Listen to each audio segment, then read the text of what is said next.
What is going on, guys? This is the Bogey Free podcast for the John Deere Classic. I am your host, Evan Cheney. Today, joined by my co-host, Matt Jones. How you doing today, Matt? Not too bad, man. Just grabbing some summer while I can. This teacher life is treating me pretty well.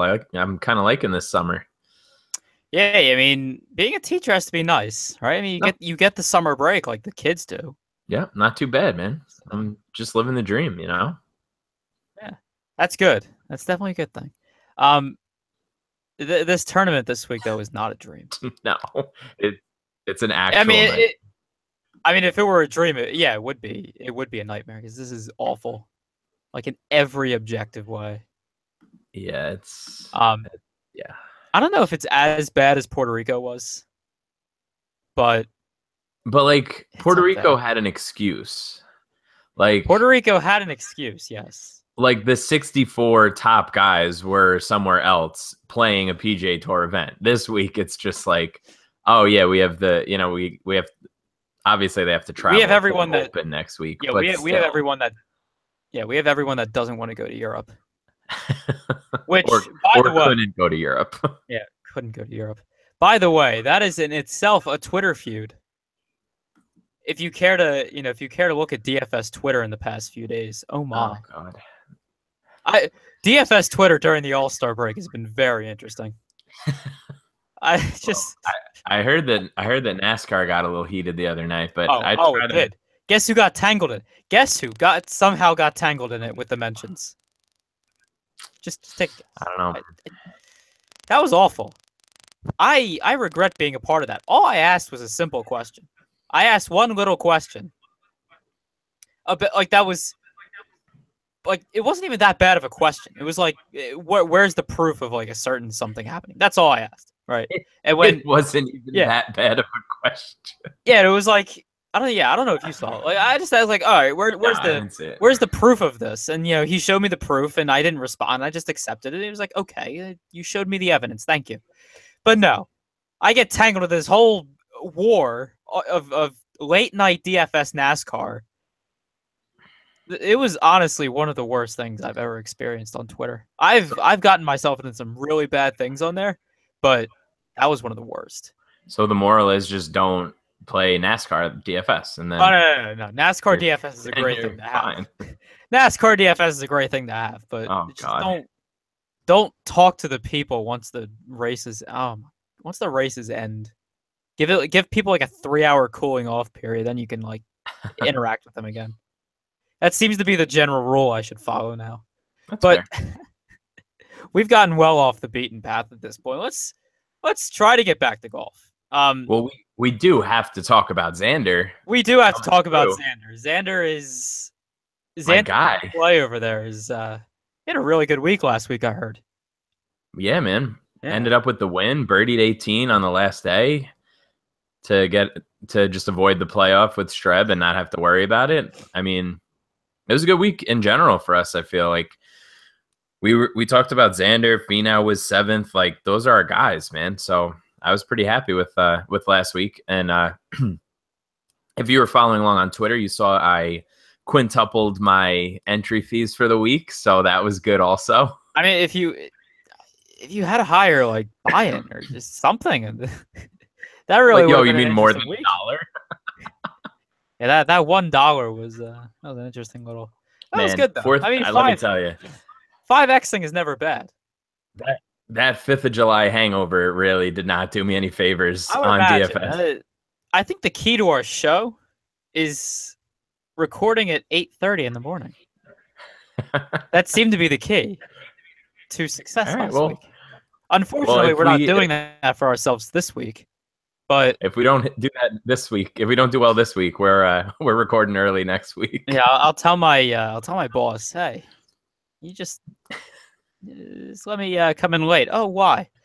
I have this podcast. I don't know if you've ever heard free, of it. that's why. I have the Bogey Free podcast. Probably listening. Gotta tell these people how to hit the nuts. I don't think he knows what that means, but it's why not? Why not? Why not enlighten him? All right.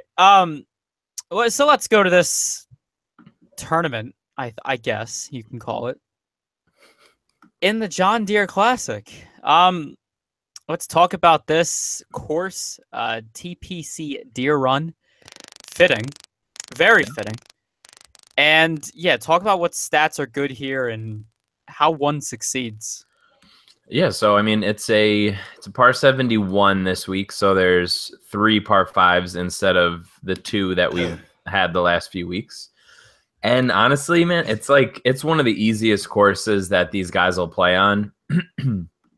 I was looking at a stat before, and in the past, like however many, I guess since 2000, the amount of birdies on this course is just like insane. Like the rate of birdies is just insanely higher than any other course that they play on regularly.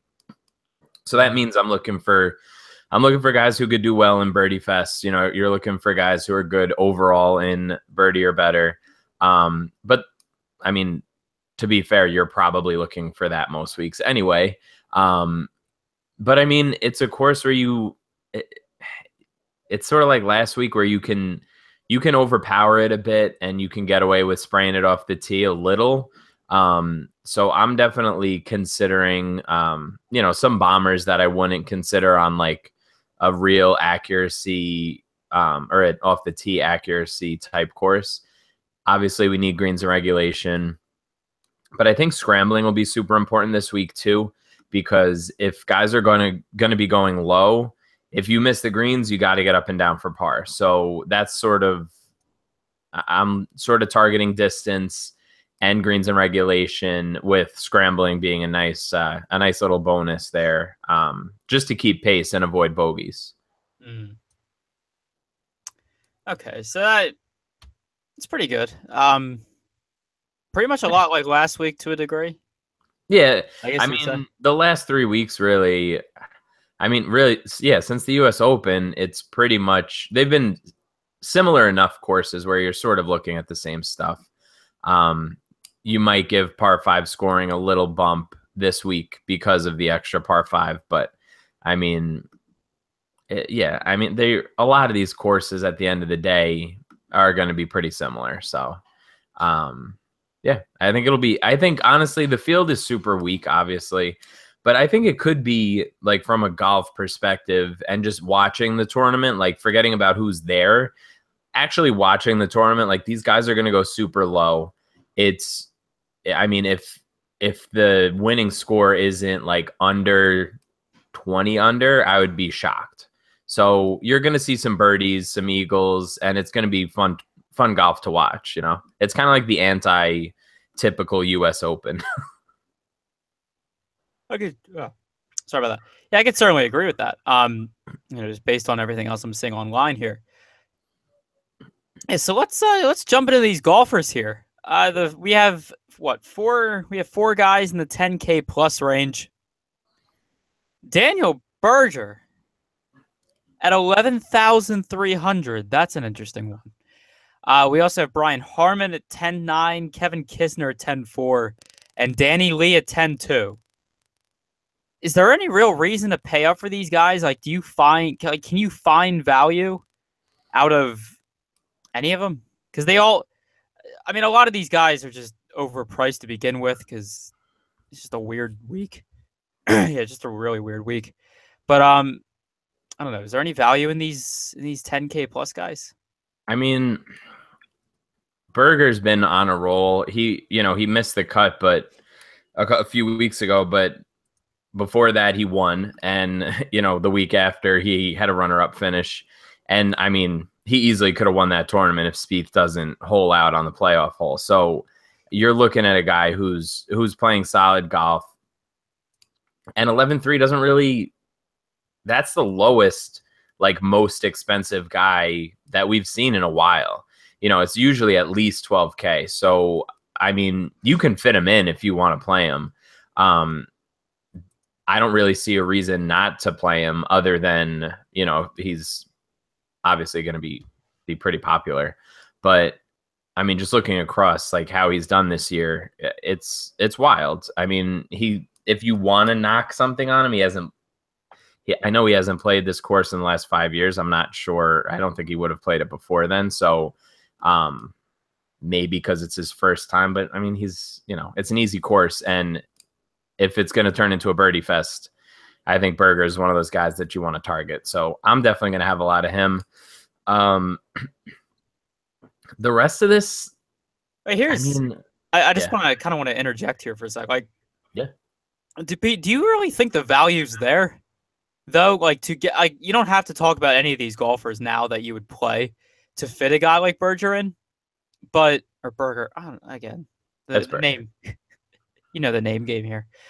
But yeah, like is that value there to fit someone who's 11,300 this week? Yeah, I think it is. Again, you're really like, it's not going to be guys that you really want to play like almost anywhere. I mean, think about it. I think there's like 4 of the top like 30 or 40 golfers in the world here. Like, it's not, if I'm thinking relative talent, then yeah, there's definitely some guys that we can fit in a little bit lower. It's not going to be guys that I'll ever talk about in a regular field, but compared to, who else is in this tournament, I think there is reason to play him because there's no way that I can really picture him like outside of like a top 15 finish in this field. Like, it would have to go really bad really quick for him to not do well this week. So I think it's a loss in EV if you're not playing Berger this week, honestly. Okay, and then that good. I mean, I guess you'd go like what? At least 70% on him? Yeah, I mean, you're obviously, it's golf and things are volatile, and he could, some moron in the pro-am with him tomorrow could hit him with a ball or something, like, and it could be, it can go sideways like that. But if he's fine and he's playing well, and he's playing and there's no reason, like, he's not sick, I just don't see fading Berger in this field. It's just, I don't think it's a good move. Okay, and then I don't know. How much love do you have for Harman, Kisner, and Lee? I mean, I'll definitely be sprinkling in some Kisner in the lineups that I don't have Berger for sure. I don't think people will be scared off the missed cut, and I don't think people should be scared because of the missed cut last week with him. I mean, you could make a case for any of these above 10K guys, but I really like Harman has flashed in tournaments here and there, and he's been making cuts, but like, and he won here a few years ago, but I don't know if I trust the guy just looking from like a stats perspective. I think there's much better plays a little bit lower that I feel more confident in. Like, I'd rather get more exposure to Berger and Kisner than try to sprinkle in Harman and like equal it out, Mm-hmm. Yeah. That definitely seems like the move to make here. I don't know. Anything else you want to add to these 10K guys? You want to move down to the 9? No, I mean, like I said, I think I'll have like a lineup or two with Harman and Lee, but most of my exposure is going to be Berger and Kisner. So that's it for them. Okay. So yeah, let's move down to the 9K guys. We have Steve Stricker, Charlie Hoffman, Kyle Stanley, Jamie Lovemark, Ryan Moore, Zach Johnson, and Charlie Howell III, who's been pretty good since coming back. Yeah, so talk about the guys you like here. I definitely like Howell quite a bit, although I always like Howell. So. Yeah, I mean, if you're going to say that greens and regulation and scrambling are going to be important this week, then you definitely have to factor him in. I mean, he's 3rd on tour right now in scrambling, so you can't argue with that. And he avoids bogeys better than anybody on tour this year, so he's definitely in play. Lovemark played really well last week, and the course is similar enough where I think it's worth taking a shot on him. And he scores reasonably well par fives as in addition to that. So he's in play. It honestly wouldn't shock me if Stanley won this thing this week because of how well he played a couple weeks ago. Last year, Ryan Moore, but I don't know. I think he's a little overpriced based on his course history. And I have no interest in Stricker. I have no interest in Zach Johnson. You could make a little bit of a case for Hoffman, but I think I'll be staying away from him also. There's just too many other guys in this range that I like. Yeah, I mean, you got to really focus in on Charlie Howe. My man. 3 sticks. Although for some reason, he's not getting as much love. Here's the thing. Yeah, he's not getting as much love, but he's also a lot more expensive than he normally. I mean, so is a lot of these guys here, but he's normally not in the 9K range. No, but he's usually 68. Yeah, kind of in that range. Yeah, but I think relative to the field, I think 9,000 is probably closer to 7,400 or something. You know what I mean? In a full field event. Granted, who knows what the algorithm is for this pricing sometimes, but if I were to price him in a normal field, mid sevens, so I don't mind paying that price for him. He came back. He's made the last 2 cuts since he came back from his injury, so I have no problem in playing him. And we kind of said that when we said we want to see him play a couple events and just make sure he's good, and all accounts seem like he's good now. So I'll definitely have a fair bit of exposure to him. Okay. Is there really anything else you want to say about these 9K guys? Doesn't seem like you're too high on a ton of them.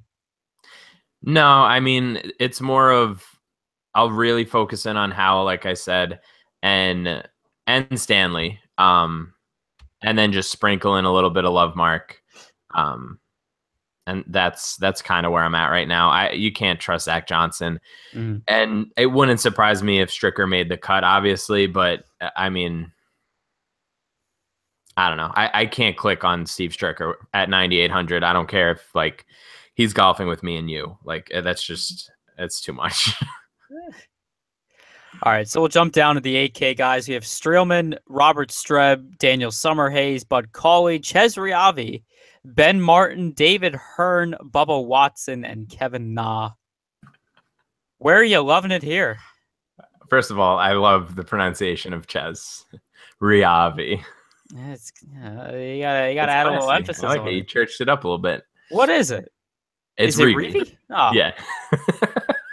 I've been saying Riavi punishment free for 2 years now, and this is when people decide to correct me. That's all right. Bad. You got to throw on the golf channel sometimes, man.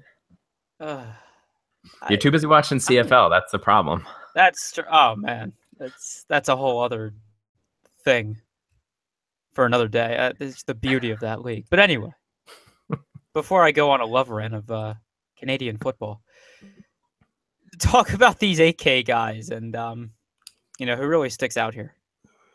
Oh God, I mean, this is kind of a mess. I mean, I like Kevin Na quite a bit. It's just kind of, oh God. I mean, again, Streelman, we've said it a few weeks ago.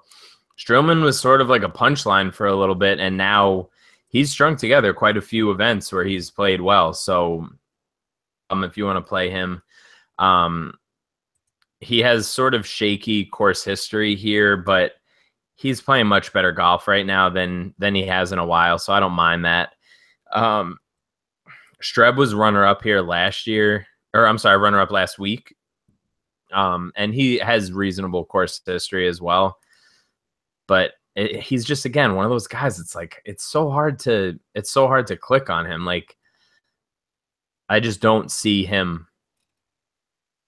Even in a weaker field, I don't really see major upside. Mm-hmm. I think Ches is a really good play.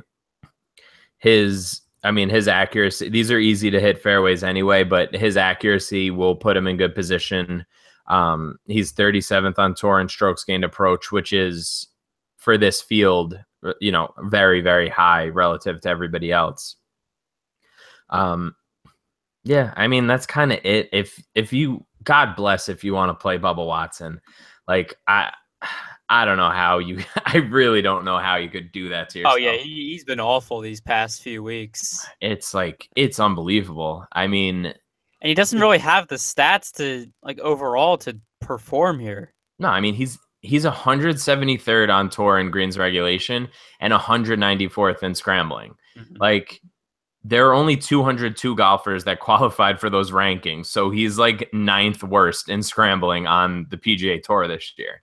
Like, that guy just completely ejected.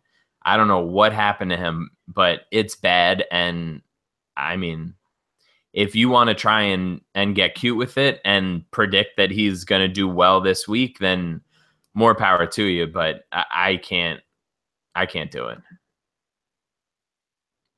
Yeah, it's hard to do. I think Kevin Na is a great play though. I think he's going to be super chalk because, I mean, I haven't even looked at fan share today, but Na's in a really good spot. He's 38th in scrambling. Right. Which helps here a lot. And this is one of those things where these discrepancies come up between greens and regulation and strokes gained approach. Like, he's outside the top 100 in greens and regulation for the year, but he's 10th in strokes gained approach. So that's telling me that he's on the fringe or just off the green on all of his approach shots, and he can get up and down. So, like, why wouldn't you play a guy like that at a course like this if those two things are going to be important?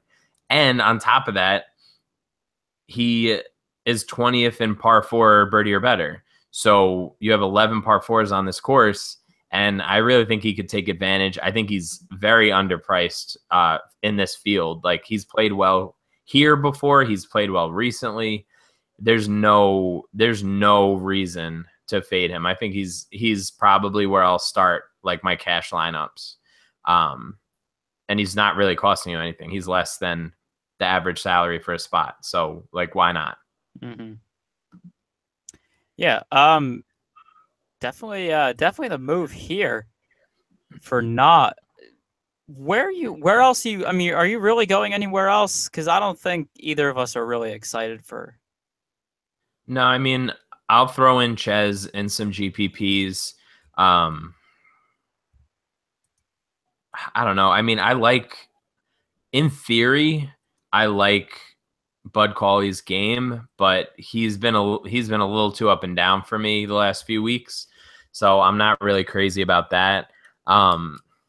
There's a few guys in the 7,000s that I like though. So I'm pretty content just focusing on those two guys. Excuse me, in the 8,000s and sort of hitting a few guys in the 9K, paying up for Berger, and then finding a couple cheap options down here as we keep going. So that's kind of where I'm at right now. All right, so let's dip down a little farther here into the upper 7K range. Yeah, right down to where we get to the $7,500 price point. Where are you here? Or maybe you could go on to your flagship Matt Jones. I mean, I think you could flip like a lot of these guys in the upper 7K with guys in the 8K range. Honestly, I really, really like Matt Jones this week, not just because he has an awesome name. I just feel like he's done well here in the past. He has a couple of, he was 27th last year, but he was 7th a few years before that. He's made a few cuts in a row now. He's kind of putting his game back together. So I'm definitely in on him. Bryson has made 3 cuts in a row and has a couple of 14th, 17th, 26th. Like, he's playing good golf, even though he has like we've talked about it before, just a god awful commercial on TV. But like, other than that, he's been playing well. He's had what, three? Yeah, he said 3 straight top 30s. Yeah, 14th, 17th, 26th. Yeah, I Very mean, strong. can't argue with that. Kelly Craft put together a great tournament last week. He finished fifth. He finished fifth last week, and last year at this tournament, he finished fifth. So it's a course he likes, obviously. He's sort of putting his game back together. He really, I mean, I think he missed I want to say off the top of my head, 6 or 7 cuts after being runner-up at Pebble in the beginning of the year. And it looks like he's finding some form again. Obviously, Kevin Tway is another brand guy, and he's going to just mash this week, much to your chagrin, I'm sure, because you hate this guy. I don't hate anyone on the tour. I just mm, don't. I just think you overrate Kevin Tway greatly. no. This is the perfect week. He's $100 more than your boy. So we got to come up with some kind of prop bet for this, because this is setting up perfectly. Because I will 100% take Tway over Glover, no questions asked. Here's an interesting thought: we both build the same lineup, but the one pivot is Tway versus Glover. Fine, done. Let's do it. All right. We'll let the people know how that's going. Oh, don't worry, they'll know. I'll be screenshotting that bad boy constantly. See, the thing is, I'm putting way too much trust in Glover, who in theory is always. It makes me in so theory happy. He's always good. He's always a good play in theory. It's just in practice, it's. Yeah, I don't know. I hear you. He's rough. He's a very rough guy to roster. But yeah. So I mean, there's a lot of guys up here. I like them. I mean, Nick Taylor isn't a sexy name by any means, but he has a couple good finishes the last few weeks. I feel like people are going to run with this Chesson Hadley thing, because he won the web.com event last week, and people are going to jump on him for some momentum narrative or something like that. I'm just going to stay away. It might bite me, but I don't really think so. Even in this field, I think he's still a little far behind in his development as a golfer to really compete with a guy you have these guys like Berger and Kisner up at the top, and some of the other guys we talked about. I don't think he's there yet. I think he will be good eventually, but I don't think he's really going to be able to put it together after an emotional week like that. But yeah, I mean, that pretty much does it for the upper 7K. All right, so we'll move to the lower 7K. Does Ollie Schneiderjans sound like a good name to you this week? Well, yeah, I mean, if he doesn't get DQ'd. That's true. That would be ideal, right? I forget. What did he get disqualified for? I saw that he got DQ'd, and I tried to look it up, and everybody had a different story, and I think it was just a scorecard thing or something stupid. I don't think it was anything too crazy. But I don't really want any part of him this week. Unless, if you want to really go in on the driving distance thing, and you think he's going to do well enough on the par 5s to make up for how he is on the par 3s, then maybe, but I don't see it. Your boy Glover is a good play, just obviously not as good as Kevin Tway. As we'll figure out later on in the week. And then, there's two names here that stick out. They're both the same price. There's 2 guys here in the 7,300 that are just beautiful.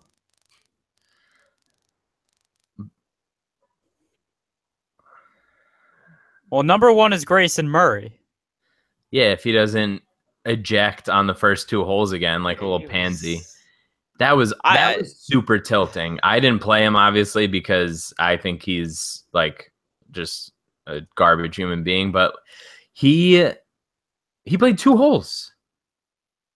He played 2 holes.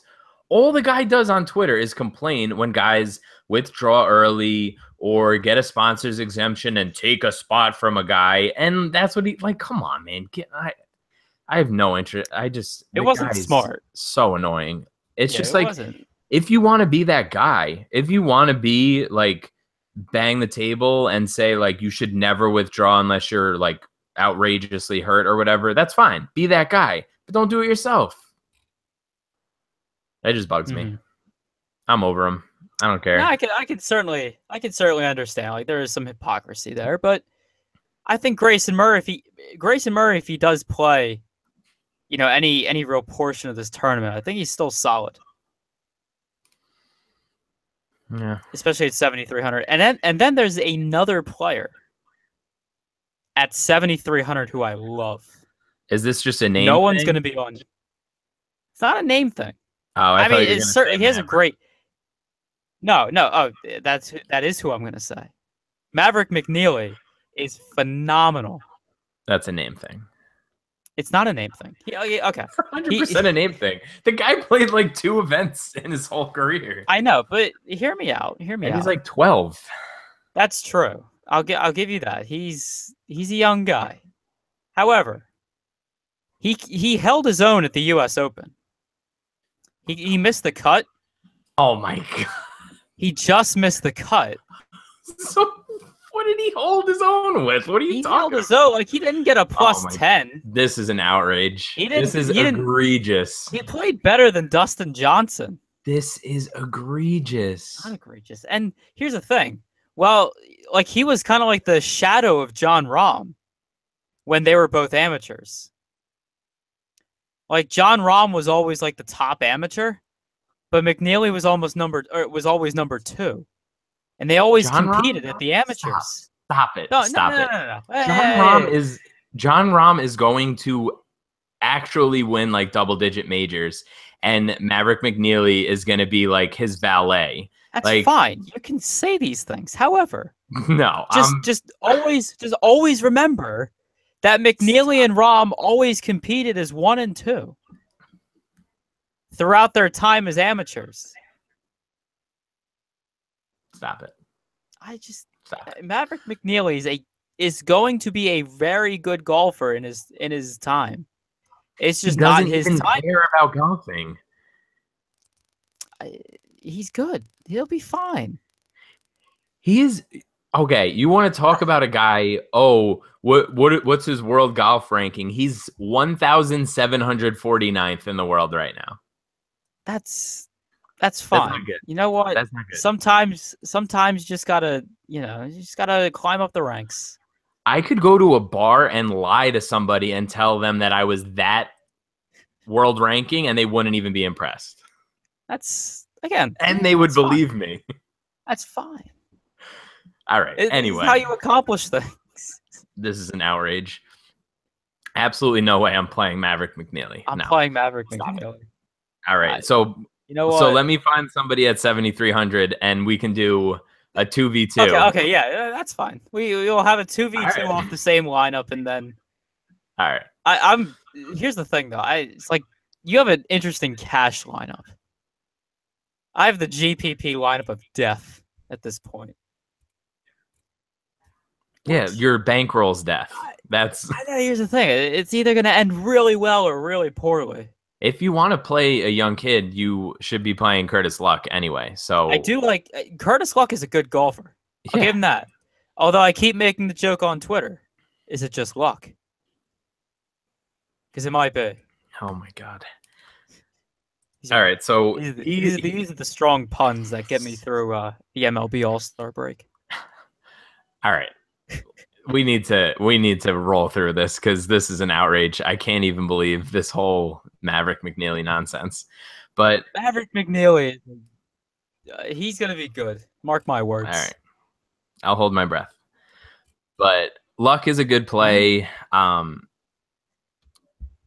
I mean, Luke List has missed a couple cuts in a row, but I wouldn't be surprised if he could put something together on a course like this. Like he's just one of those rare guys that, I mean, he's leading the tour in driving distance, and he's also 8th in par 3 birdie or better. So that combination, like he can score well on the 3s and the 5s, I think is worth paying attention to.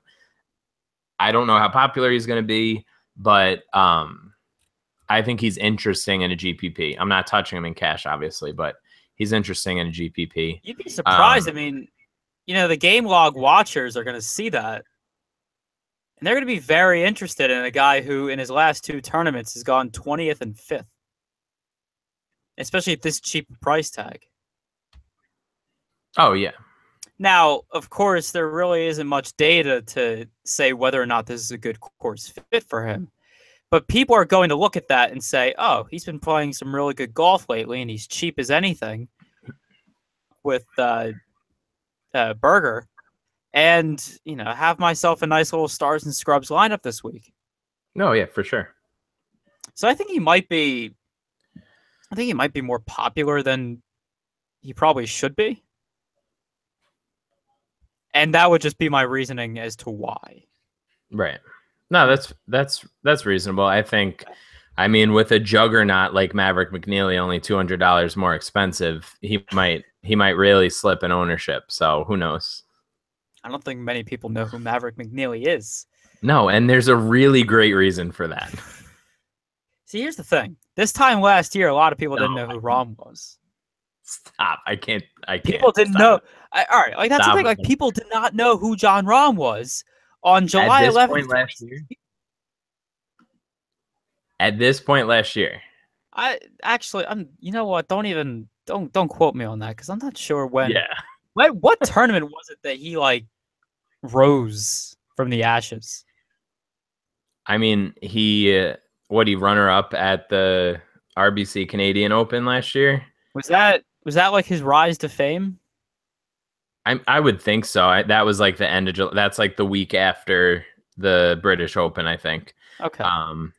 But oh no, actually, I just pulled it up. He did do that, but he was also 3rd place in the Quicken Loans last year, and he had a top 25 at the Open last year also. So yeah, I mean but whatever, he's infinitely better than McNeely.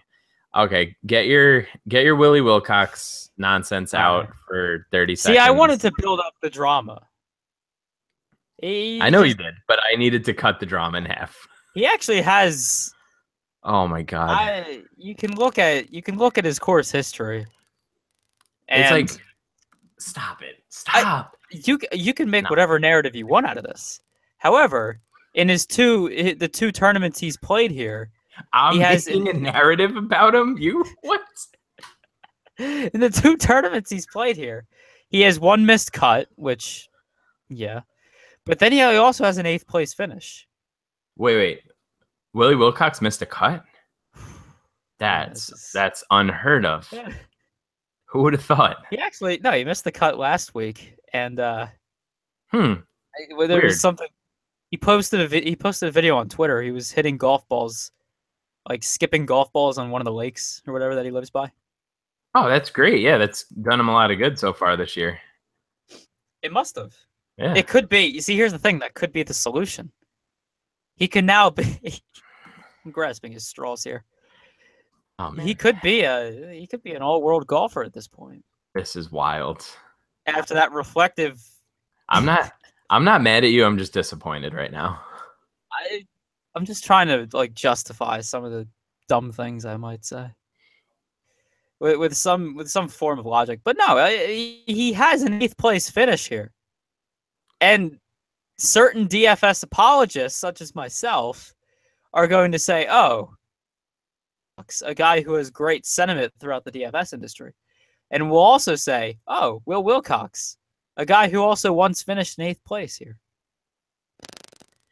Yeah, and then they'll be like, "Oh, yeah, and by the way, besides the Puerto Rico Open, he's done absolutely nothing this year besides miscuts and T38 and T50s." Like, stop. And the thing is, T38's never bad. He makes the cut. Oh yeah, that extra like Get- 3-point bonus for his finishing position on DraftKings really just banks it for everybody. You need. Oh my God, are you going to tout Bowditch too? Because he had an 11th place and a 12th place finish a few No, years I'm ago. not. I'm not on the Bowditch bandwagon. Dude, that's the same exact play. Here's the thing. It's not Zero the same cut exact equity. play. Stop it. It's not. Here's the difference though.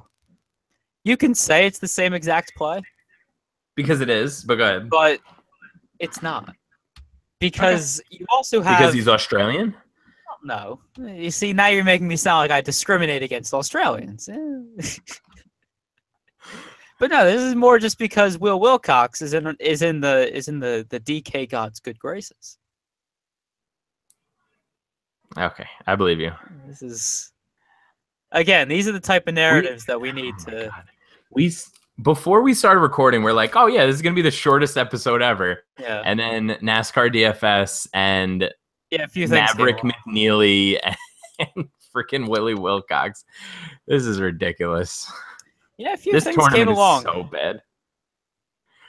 Oh God, I hate it so much. Yeah, it was interesting. Oh God. I mean, honestly, once getting back to it, like once you get past that point, it gets real ugly real quick. I mean, realistically speaking, it gets ugly once you get below 7,500. It really gets ugly. Oh, so you mean like all the guys that you were just doubting 3 minutes ago? I mean, everyone I was just talking about is great, but they're not great in the sense that like they're like not the best golf. DFS plays. Right. Like, yeah. They're like, not the best DFS plays. They're just why guys would we that say I like. Anything about them being good at golf. Like, that's not what we're here for. No, like these are the guys that I have the extra insight on. Right? You know, if you want Maverick McNeely hot takes, I got them all day. Yep, that's what the people want for sure. Oh my God. All right.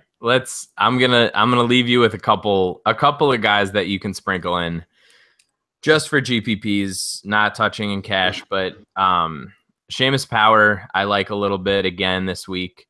I just think he's putting it together a little bit. And then I also wrote up Robert Garrigus. He's had a bunch of good finishes here in the past, and he's made a couple cuts. Again, not a cash play, but he's definitely somebody to consider. And then, I mean, that's really it. I can't really justify playing any of these other guys down in this range. No, nobody. Yeah, it's no way. It really is. Is there any other notes you have here? I mean, maybe Seamus Power. That's what I said, Seamus. Yeah, I know. I don't know. Just looking at him, like, I think he's a good play. Again, GPP, but it was more of a mental thought of mine. I was just like, oh, Seamus. All right, I guess that's it. Unless I can't. More Maverick McNeely, yeah. No, this is wild. All right, well, that will do it for us. This has been the Bogey Free Podcast for the John Deere Classic. Make sure to subscribe to our YouTube channel, Bogey Free. Make sure to follow both of us on Twitter at eChaney17 for me, at Matt Jones TFR for Matt. And then also make sure to subscribe to the podcast on iTunes. Of course, it's the same Bogey Free over there. So as always, if we are not winning all of the money, we hope you guys do. So good luck in your contests this week.